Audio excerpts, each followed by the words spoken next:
Hi, my name's Reagan, and today my main point of interest is the recent acts that has been happening in Africa and to the states that it has been happening. The most so unfortunate thing is that the countries that are fully affected, that the fast growing African countries that were to be the pace setter of the development of Africa as a continent.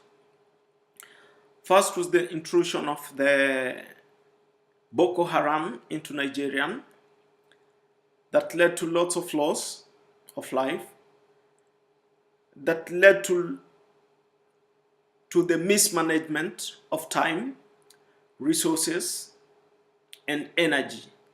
It is negative energy to think negative. It demoralizes. It takes away the zeal and the passion of hard work. It creates fear, creates enmity, not only within the affected region, but within the whole universe. You might not believe with me, but the whole universe, they make their own opinion based on your identity and what you're doing and how it is done. So you have to be your brother's keeper. By being your brother's keeper, you are protecting your personal image, you are protecting who you are, and you're protecting your own future, you're protecting your own generation. Criminality has got no room in this universe, whether legally, whether illegally, whether justified, whether unjustified. No man has the right to take another man's life. That is according to the scriptural reading. No man has the right to take another man's life. And now I will talk also about what happened in Kenya. I really condemn that big time. And I don't know how much the state has been very swift or how much the state has been swift to put measures that will help promote the security reason.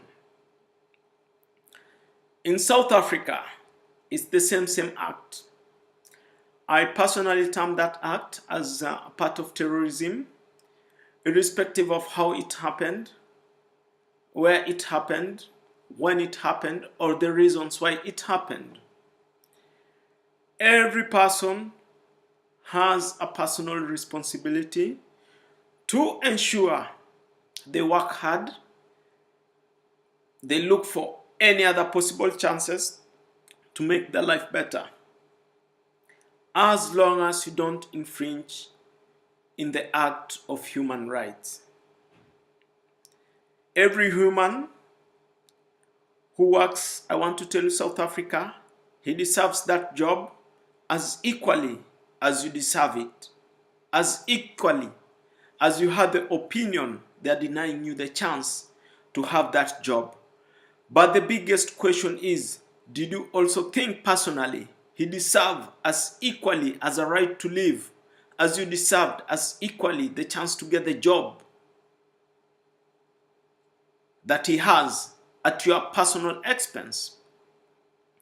Very important. Another issue will be on the leadership. What does the South African president, parliament, members of state think about that? Was that a progressive move? Was that a passionate move? Does that makes you clean or better? Does it portray a good image to the South Africans, or it ruins the image of the Mandelaism? South Africa has gone through a long journey, as personally I know, and It received its independence much later than many other African countries, though the development was too fast that they forgot when they got their independence. Another issue is now, after you've done whatever you've done in your act, what is your personal opinion? What do you think? Will you get the job because you killed somebody? Who is willing to give a criminal a job? Is it a state of criminality? Or it's a state of justice? 2, have you ever sat down and thought for 2 seconds about the person who had that job, where he came from, when he came to that land, and where were you and what were you doing? You should be the first champion of your own life, your own plan, your own goal, than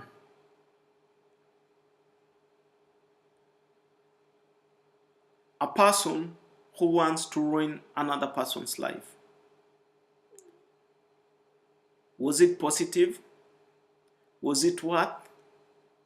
Did it take you anywhere? Has it given you a plate on your table? Ask yourself, was it under the influence of any drug? Were you influenced by any personalities to do the act you've done? Have they given you the job because of that? A big question to ask. Africa, you have to wake up. Irrespective of race, irrespective of affiliation, you have to wake up, because the whole entire world needs you more than you don't realize. You are needed. Not necessarily for the purpose of benefit, but for the purpose of sociality, culture, and lots of stuff. Africa must wake up to see a reality of their dream come true. It's the Africa we love, and it's the Africa that should live to live. May God bless Africa.